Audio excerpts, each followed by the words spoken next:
में फ्रेंड्स, आज जो टॉपिक हम आपके सामने लाए हैं वर्तमान में बहुत चर्चाओं में रहा है और इस टॉपिक को लाने का हमारा मेन उद्देश्य कहीं ना कहीं ये है कि एग्ज़ाम पॉइंट ऑफ व्यू से ये हमारे लिए इम्पोर्टेंट हो जाता है, स्टूडेंट्स के लिए इम्पोर्टेंट हो जाता है, इससे प्रश्न बनने की संभावनाएं हो जाती हैं और एक सामाजिक भारतीय नागरिक होने के नाते हमें इन चीज़ों का ज्ञान होना चाहिए। बस यही हमारा मकसद है, इसीलिए इस टॉपिक को आपके सामने लाया गया है। इस टॉपिक पर अपने विचार रखने से अच्छा है कि हम एक ज्ञान के रूप में इसे ग्रहण करें और उस पर अपना ज्ञान विकसित करें। बाकी जो भी घटनाएं हैं उन सब का निराकरण हो चुका है, सुप्रीम कोर्ट के आदेश आ चुके हैं, वे सर्वोपरि हैं, उन्हीं को हमें ध्यान में रखना है। तो अपनी आगे की बातचीत करना हम शुरू करते हैं। इस कंटेंट को बहुत अलग अलग स्रोतों से इकट्ठा किया गया है आपके लिए, ताकि एक ही जगह पर एक कहानी के रूप में हम इसे पढ़ पाएँ और याद रख पाएँ। मुझे उम्मीद है कि आपके लिए ये काफ़ी बेनिफिशियल होगा। तो चलिए फिर शुरू करते हैं। तो आज का जो टॉपिक है आप लोग देख पा रहे होंगे, अयोध्या राम मंदिर का इतिहास से वर्तमान तक। इतिहास से लेकर वर्तमान तक क्या क्या घटनाएं घटित हुई, क्या क्या प्रतिक्रियाएं हुई, उन पर विभिन्न स्रोतों में लिखी गई बातों के आधार पर आज हम अपनी बात यहाँ पर शुरू करते हैं। तो सबसे पहला अयोध्या राम मंदिर का इतिहास। तो इतिहास से शुरुआत करते हैं हम। इतिहास शुरू होता है फ्रेंड्स 1528 से। अब इस सन में होता क्या है? तो इस सन में सबसे पहले कहा जाता है कि चूंकि भारत में मुगलों का शासन था उस समय, और मुगलों के शासन में बाबर के एक सेनापति जिसका नाम था मीर बाकी के द्वारा मंदिर तोड़कर मस्जिद का निर्माण कराया जाता है।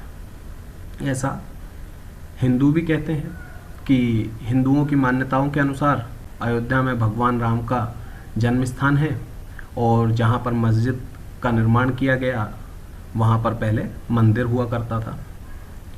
तो ये तो था 1528 का इतिहास कि मीर बाकी द्वारा मंदिर तोड़कर मस्जिद बनवाई जाती है।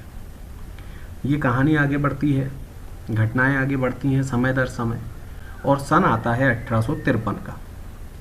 1853 में एक घटना होती है, एक विरोध प्रदर्शन किया जाता है, विरोध दर्ज किया जाता है हिंदुओं के द्वारा। वो विरोध का जो मेन मुद्दा था, वो मुद्दा ये था कि राम जन्मभूमि जो है, जिस पर पहले मंदिर हुआ करता था, उसे तोड़कर यहाँ मस्जिद बनाई गई है। अब अगर विरोध प्रदर्शन हुआ है तो सामान्य सी बात है कि स्थितियां भी असामान्य हुई होंगी। उन स्थितियों के असामान्य को रोकने के लिए उस समय के शासनकर्ता जो अंग्रेज थे, ब्रिटिशर थे, उनके द्वारा 1859 में एक निर्णय लिया जाता है। और वो निर्णय क्या लिया जाता है? तो निर्णय में ये कहा जाता है कि इस विवादित भूमि को दो भागों में बांट दिया जाए, आंतरिक भाग और बाहरी भाग। आंतरिक भाग में मुसलमानों को नमाज पढ़ने की इजाज़त दी गई, अनुमति दी गई, और बाएं भाग में, बाहरी भाग में हिंदुओं को पूजा अर्चना करने की अनुमति दे दी गई। तो ये घटना थी 1859 की। और समय आगे बढ़ता है और सन आता है 1885। क्या होता है? 19 जनवरी 1885 को तो राम चबूतरे पर जो अस्थायी रूप से मंदिर बना था, उस मंदिर को पक्का कराने के लिए और उस पर छत डलाने के लिए निर्मोही अखाड़े के एक महंत रघुवर दास द्वारा पहली बार न्यायालय में मुकदमा दायर किया जाता है कि हमें जो मंदिर है अस्थायी रूप से बना, उस पर छत डलानी है और उसे पक्का करना है। इसके लिए मुकदमा दायर किया जाता है। निर्णय आता है न्यायालय का कि जो हिंदू हैं उन्हें पूजा करने का अधिकार है, वो वहाँ पर पूजा अर्चना कर सकते हैं, पर चूंकि जिला अधिकारी का फैसला है इसीलिए उसके खिलाफ न जाकर मंदिर को पक्का कराने या उस पर छत डलाने की इजाज़त नहीं दी जा सकती है। यहाँ तक की बात हो गई। अब इसके बाद आती है तारीख 22 दिसंबर 1949, 22 दिसंबर 1949। होता क्या है इस तारीख को कि जो भीतर गुम्मद था उस गुम्मद के नीचे कुछ मूर्तियां मिलती हैं, भगवान राम की या उस प्रकार की कुछ मूर्तियां मिलती हैं। इन चर्चा को देखते हुए 16 जनवरी 1950 को एक व्यक्ति गोपाल सिंह विशारद, इनके द्वारा न्यायालय में मुकदमा दर्ज किया जाता है। और वो मुकदमा किस चीज़ के लिए होता है, तो वो मुकदमा दायर होता है कि जो गुम्मद के नीचे मूर्तियां प्राप्त हुई हैं उन मूर्तियों की पूजा अर्चना करने दी जाए हमें, उसकी मांग करते हैं ये लोग न्यायालय में जाके। इसी के साथ ही साथ एक और घटना घटती है 5 दिसंबर 1950 को, जिसमें महंत रामचंद्र परमहंस अदालत में मुकदमा दायर करते हैं और कहते हैं कि जो दूसरा पक्ष है उसके द्वारा संबंधित स्थल पर पूजा अर्चना करने में अवरोध डाला जा रहा है या दिक्कतें पैदा करी जा रही हैं। इन दोनों से रिलेटेड, इन दोनों से संबंधित एक निर्णय आता है न्यायालय का 1951 में, 1951 में गोपाल सिंह विशारद के मामले में। और निर्णय ये रहता है कि पूजा अर्चना में दूसरे पक्ष के द्वारा बाधा उत्पन्न नहीं की जा सकती। उन्हें हिदायत दी जाती है कि आप ऐसा नहीं करेंगे, किसी की पूजा अर्चना में आप विवाद नहीं डालेंगे, अवरोध नहीं डालेंगे। ये घटना यहाँ तक घटित हो चुकी है। साथ ही साथ होता क्या है, 18 दिसंबर 1961, 1961 उत्तर प्रदेश के केंद्रीय सुन्नी वक्फ बोर्ड ने भी एक मुकदमा दायर किया। वो मुकदमा क्या था कि ये जो जगह है ये मुसलमानों की है, जो उन्हें वापस दे दी जाए। मतलब जिस जगह के लिए विवाद है वो जगह मुसलमानों की है और उन्हें वो वापस दे दी जाए, ये मुकदमा दायर किया जाता है। 61 के बाद जो महत्वपूर्ण घटना है वो है 24 मई 1990 की। क्या होता है उस तारीख को, तो हरिद्वार में विराट हिंदू सम्मेलन का आयोजन किया जाता है। हरिद्वार के अंदर किसका, विराट हिंदू सम्मेलन का। और इस सम्मेलन में जो संत आए थे, जो महात्मा आए थे, उनके द्वारा मंदिर निर्माण के लिए कार सेवा की घोषणा करी जाती है कि अब हम मंदिर निर्माण के लिए कार सेवा शुरू करेंगे। 24 मई के बाद 1 सितंबर 1990 को एक और घटना होती है जिसमें अयोध्या में अरणी मंथन कार्यक्रम किया जाता है। इस अरणी मंथन कार्यक्रम में एक दीप प्रज्वलित किया जाता है, लौ प्रज्वलित की जाती है और उस लौ को विश्व हिंदू परिषद द्वारा राम ज्योति नाम दिया जाता है। इसके द्वारा जो विश्व हिंदू परिषद के लोग थे, जो कार्यकर्ता थे, वो कार सेवा में हिस्सेदारी के लिए लोगों को तैयार करने की कोशिश करते हैं। अब इस घटना के लिए उस समय के तत्कालीन मुख्यमंत्री द्वारा कार सेवा पर प्रतिबंध लगाने की घोषणा कर दी जाती है। जो कार सेवा निकलने वाली थी उस पर प्रतिबंध लगाने की घोषणा कर दी जाती है। ये तारीख थी 1 सितंबर 1990। अब बात आती है 25 सितंबर 1990 को। क्या होता है, तो लाल कृष्ण आडवाणी द्वारा कार सेवा में हिस्सेदारी की घोषणा की जाती है कि हम कार सेवा में हिस्सेदारी करेंगे। और साथ ही साथ गुजरात से सोमनाथ तक, गुजरात से लेकर सोमनाथ तक,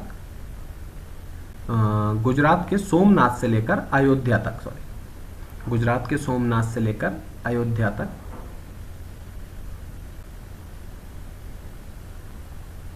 गुजरात के सोमनाथ से अयोध्या के लिए एक रथ यात्रा शुरू की जाती है 25 सितंबर 1990 को। अब इसके बाद 30 अक्टूबर 1990 को कुछ कार सेवकों ने क्या किया, गुम्मद पर पहुंचकर झंडा लगाया। गुम्मद पर पहुंचकर झंडा लगा दिया जाता है 30 अक्टूबर 1990 को। 30 अक्टूबर के बाद तारीख आगे बढ़ती है और आती है 2 नवंबर 1990। इस दिन क्या होता है, तो चूंकि 30 अक्टूबर को यह घटना होती है तो स्थितियां काफ़ी असामान्य हो जाती हैं। लोगों के बीच हिंसा बढ़ जाती है और इन सभी परिस्थितियों को देखते हुए पुलिस के द्वारा कार्यवाही करते समय गोली चलाई जाती है और इस घटना में कोठारी बंधु जिनकी मृत्यु हो जाती है, जो कार सेवक थे, जिसका विरोध होता है, काफ़ी विरोध होता है और इस विरोध के क्रम में जेल भरो आंदोलन की शुरुआत होती है 2 नवंबर 1990 को। अब तारीख आती है 4 अप्रैल 1991। 4 अप्रैल 1991 को दिल्ली में मंदिर निर्माण को लेकर बहुत बड़ी हिंदू रैली का आयोजन किया जाता है और दूसरी तरफ जो उस समय के उत्तर प्रदेश के मुख्यमंत्री थे उनके द्वारा इस्तीफा दे दिया जाता है, जिसके बाद वहां दूसरी सरकार बनती है। फिर तारीख आती है 1991 की। 1991 को उस समय की तत्कालीन सरकार कुछ निर्णय करती है और वो निर्णय क्या करती है कि जो ढांचे के आसपास की जगह थी 2.77 एकड़ की, वो जमीन अपने अधिकार में ले लेती है। उस जमीन को वर्तमान की जो तत्कालीन सरकार थी वो अपने अधिकार में ले लेती है, जिसके बाद श्री राम जन्मभूमि न्यास ने श्री राम कथा कुंज के लिए भूमि की मांग कर दी। इस मांग के चलते सरकार ने 42 एकड़ की जमीन श्री राम कुंज के न्यास को पट्टे पर दे दी। इसके बाद न्यास ने वहां भूमि पर समतलीकरण का काम शुरू कर दिया। तो 1991 को सरकार क्या करती है, कुछ जमीन जो ढांचे के आसपास की थी उसे अपने अधिकार में लेती है। बाद में जो श्री राम जन्मभूमि न्यास थे उनके द्वारा मांग की जाती है, कुछ जमीन उन्हें पट्टे पर दी जाती है और न्यास वहां पर समतलीकरण का कुछ कार्य शुरू कर देता है। वर्ष 1982 में जो विश्व हिंदू परिषद है वो कहती है कि राम, कृष्ण और शिव के स्थलों पर जो मस्जिद का निर्माण हुआ है वो एक साजिश के थ्रू द्वारा किया गया है। इनकी मुक्ति के लिए अभियान चलाने का फैसला किया जाता है 1982 में विश्व हिंदू परिषद के द्वारा। फिर 8 अप्रैल 1984 को दिल्ली में संत महात्माओं और हिंदू नेताओं ने अयोध्या के श्री राम जन्मभूमि स्थल की मुक्ति और उस जन्मभूमि पर जो ताला लगा है उसे खुलाने के लिए आंदोलन चालू करने का फैसला किया। तो इसे आप पढ़िए। 1982 में विश्व हिंदू परिषद द्वारा क्या किया जाता है कि बोला जाता है कि ये एक साजिश है और 1984 में दिल्ली में संत महात्माओं, हिंदू नेताओं ने अयोध्या के श्री राम जन्मभूमि स्थल पर जो मुक्ति और ताला लगा था तो उस स्थल की मुक्ति और ताला खुलवाने के लिए आंदोलन करने का फैसला किया। तारीख आगे बढ़ती है और अब आती है तारीख 1 फरवरी 1986। उस समय फैजाबाद के जो जिला न्यायाधीश थे उनसे स्थानीय अधिवक्ता ने एक अर्जी दायर की कि इस स्तर पर ताला खोलने का आदेश दिया जाए। मुस्लिमों ने उस समय बाबरी मस्जिद एक्शन कमेटी का गठन किया और इस फैसले के खिलाफ इलाहाबाद उच्च न्यायालय की लखनऊ खंडपीठ में अपील दायर की कि ये खोलने के लिए कहा जा रहा है। तो इलाहाबाद उच्च न्यायालय की लखनऊ खंडपीठ में अपील खारिज हुई। जनवरी 1989 प्रयागराज कुंभ के मेले के अवसर पर मंदिर निर्माण के लिए गांव-गांव शिला पूजन कराने का फैसला हुआ कि अब मंदिर निर्माण के लिए गांव-गांव शिला पूजन कराया जाएगा। साथ ही 9 नवंबर 1989 को श्री राम जन्मभूमि स्थल पर मंदिर के शिलान्यास की घोषणा की गई कि 9 नवंबर 1989 को श्री राम जन्मभूमि स्थल पर मंदिर के शिलान्यास किया जाएगा। उस समय पर काफ़ी विवाद हुआ, काफ़ी कुछ समस्याएं आई। उस समय के तत्कालीन प्रधानमंत्री ने शिलान्यास की इजाज़त दे दी कि अब शिलान्यास आप करवा सकते हैं।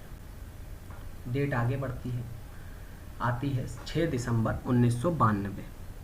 अयोध्या में जो कुछ कार सेवक पहुँचे हज़ारों की संख्या में, उन्होंने वो ढांचा जो मस्जिद का बना था उसे गिरा दिया, जो भी ढांचा बना था उसे गिरा दिया और इसकी जगह पर उसी दिन एक अस्थायी मंदिर बनाकर पूजा अर्चना शुरू कर दी। इस क्रम में काफ़ी हिंसा हुई, काफ़ी असामान्य स्थिति उत्पन्न हो गई और इसे देखते हुए 6 दिसंबर 1992 को ही अयोध्या श्री राम जन्मभूमि थाना में ढांचा ध्वंस मामले में हजारों लोगों पर मुकदमा दायर किया गया। तारीख 2 दिन आगे बढ़ी और आई 8 दिसंबर 1992। असामान्य स्थितियों को देखते हुए, निरंतर हिंसा की स्थिति को देखते हुए अयोध्या में कर्फ्यू लगा दिया गया। एक वकील थे हरिशंकर जैन ने उच्च न्यायालय की लखनऊ खंडपीठ में गुहार लगाई कि राम भोग की अनुमति हमें दी जाए। 16 दिसंबर 1992 ढांचा ढहाने के जिम्मेदार जो लोग थे उनकी पहचान करने के लिए कि वो किन लोगों के द्वारा ढहाया गया, लिब्राहन आयोग गठित किया गया जो इसकी जांच करेगा कि किन लोगों के द्वारा या कौन से लोग इसमें सम्मिलित थे। 1 जनवरी 1993 को न्यायाधीश हरिनाथ तिलहरी ने दर्शन पूजन की अनुमति दे दी। जो न्यायाधीश थे हरिनाथ तिलहरी, उन्होंने दर्शन पूजन की अनुमति दे दी। 7 जनवरी 1993 केंद्र सरकार ने ढांचे वाले स्थान को, न्यास को दे दी गई भूमि को 67 एकड़ जो थी उसका अधिग्रहण कर लिया।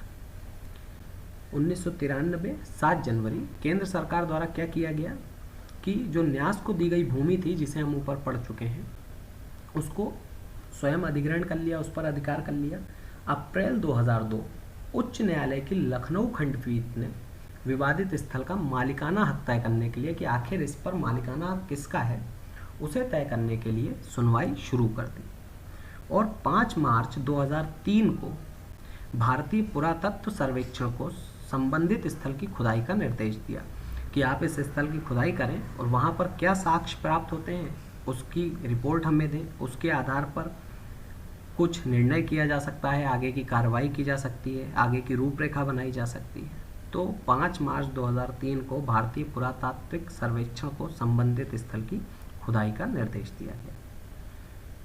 22 अगस्त 2003 को भारतीय पुरातत्व सर्वेक्षण ने न्यायालय को रिपोर्ट सौंपी और उस रिपोर्ट में कहा गया कि जमीन के नीचे जो ढांचा मिला है वो हिंदू धार्मिक मान्यताओं के अनुसार मंदिर हो सकता है, ऐसी बात कही गई। 30 जून 2009 लिब्राहिम आयोग ने जो अपनी रिपोर्ट मनमोहन सिंह को सौंपी। क्यों? क्योंकि इस आयोग का कार्यकाल कई बार बढ़ाया गया था, कई बार बढ़ाया गया, बहुत बार इस रिपोर्ट का कार्यकाल बढ़ाया गया। स्थितियों को देखते हुए सर्वेक्षण करवाने के लिए कई बार इसका कार्यकाल भी बढ़ाया गया। तो 2009 में लिब्राहिम आयोग ने पीएम मनमोहन सिंह को अपनी रिपोर्ट सौंपी।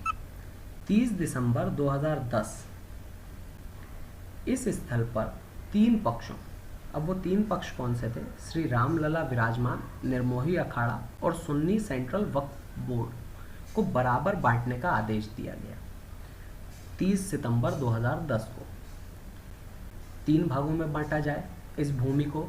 एक भाग श्री रामलला विराजमान, दूसरा निर्मोही अखाड़ा और तीसरा सुन्नी सेंट्रल वक्फ बोर्ड को बराबर हिस्सों में बांटा जाए तथा न्यायाधीशों के बीच जो गुम्मद वाला हिस्सा था, जिसके नीचे मूर्ति थी, उसे जन्मस्थान माना। बात आती है 21 मार्च 2017 की। सर्वोच्च न्यायालय ने क्या किया कि मध्यस्थता से मामले को सुलझाने की पेशकश की कि ये जो मामला है विवाद का, इसे आपसी मेल मिलाप से मध्यस्थता करके सुलह किया जा सकता है। इसकी कोशिश की, इसकी पेशकश की और यह भी कहा कि अगर दोनों पक्ष राजी हैं तो वे इसके लिए तैयार हैं कि मध्यस्थता करते हैं और आप बैठकर अपने अपने विचार रखें और उस पर सहमति बनाएं। बात आती है 6 अगस्त 2019 की। चूँकि मध्यस्थता में कोई बात नहीं बनी तो सर्वोच्च न्यायालय ने फिर सुनवाई शुरू की। तो 6 अगस्त 2019 सर्वोच्च न्यायालय ने प्रतिदिन सुनवाई शुरू कर दी और 16 अक्टूबर 2019 को सुनवाई पूरी हो गई। 16 अक्टूबर 2019 को सुनवाई पूरी हुई, फैसला सुरक्षित रख लिया गया। 9 नवंबर 2019 को सर्वोच्च न्यायालय ने संबंधित स्थल को श्री राम जन्मभूमि माना और 2.77 एकड़ की भूमि रामलला के स्वामित्व की मानी। निर्मोही अखाड़ा और सुन्नी वक्फ बोर्ड के दावों को खारिज कर दिया गया और निर्देश दिया गया कि मंदिर निर्माण के लिए केंद्र सरकार 3 महीने में ट्रस्ट बनाए और ट्रस्ट में निर्मोही अखाड़े के एक प्रतिनिधि को शामिल किया जाए। उत्तर प्रदेश की सरकार मुस्लिम पक्ष को वैकल्पिक रूप से मस्जिद बनाने के लिए 5 एकड़ की भूमि किसी उपयुक्त स्थान पर उपलब्ध कराए। तो ये कुछ निर्णय था सुप्रीम कोर्ट का, जिसमें उन्होंने जो भूमि थी 2.77 एकड़ की विवादित, उसको श्री राम जन्मभूमि माना और रामलला के स्वामित्व की माना। निर्मोही अखाड़ा और सुन्नी वक्फ बोर्ड के दावों को खारिज कर दिया गया। निर्देश दिया गया कि मंदिर निर्माण के लिए जो केंद्र सरकार 3 महीने में ट्रस्ट बनाएगी और ट्रस्ट में निर्मोही अखाड़े के एक प्रतिनिधि को शामिल किया जाएगा। उत्तर प्रदेश सरकार को आदेश दिया कि मुस्लिम पक्ष को वैकल्पिक रूप से मस्जिद बनाने के लिए 5 एकड़ की भूमि उपयुक्त स्थान पर उपलब्ध कराए। फरवरी 2020 वर्तमान प्रधानमंत्री द्वारा अयोध्या में मंदिर निर्माण के लिए राम जन्मभूमि तीर्थ क्षेत्र ट्रस्ट की घोषणा की गई और 5 अगस्त 2020 अभी कुछ दिन पहले वर्तमान में श्री राम जन्मभूमि मंदिर के निर्माण के लिए भूमि पूजन कराया गया। तो ये कुछ बातें थी इतिहास से वर्तमान तक में। मुझे उम्मीद है कि आप लोगों को पसंद आया होगा। अगर आप लोगों को ये वीडियो पसंद आया, आपके लिए कहीं ना कहीं यूज़फुल रहा, तो प्लीज़ इस वीडियो को लाइक करें, शेयर करें, मेरे चैनल को सब्सक्राइब करें और साथ ही साथ उस बेल आइकॉन को भी प्रेस कर दें ताकि इसी तरह के नॉलेजफुल वीडियो आप लोगों को मिलते रहें। तब तक के लिए धन्यवाद। आगे की बातें नेक्स्ट किसी वीडियो में करेंगे। तो चलिए फिर मिलते हैं नेक्स्ट वीडियो में।